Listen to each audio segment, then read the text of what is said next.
আসসালামু আলাইকুম এভরিওয়ান। আশা করি সবাই ভালো আছেন। কিতা করা সবাই? তো এখন বর্তমানে আমরা যে পরিস্থিতি, ভিডিও বানানোর মতো পরিস্থিতি নাই। তো ভিডিও বানাইছি না, ওই যার 3-4 দিন আপলোড করা হয়েছে না। তো এখন একটা গুরুত্বপূর্ণ বিষয় লই আপনার সাথে মাতিমু আর কি।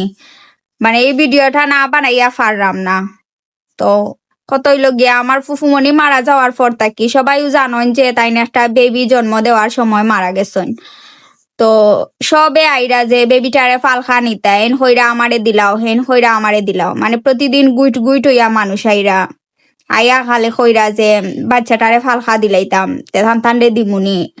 তো সবার উদ্দেশ্যে একটা কথাও যে আমরার ময়নারে আমরা খেউরোর গেছে দিতাম না ফালখা, আমরা ফালিমু, আমরার গড় থাকবো, তারে লালন পালন করতে গিয়া যা যেটা লাগে সবটা আমরা দেওয়া হইব। আমরার পক্ষ থাকি আমরা ফালিমু, আমরা যতটুকু পারি আমরা সাধ্য মতো আমরা চেষ্টা করবো। তো আর কেউ ফালখা দেওয়ার কথা বা ইটা কোনো কুয়েকশন নিয়ে আশা করি আর আগামীতে আইতা নাই।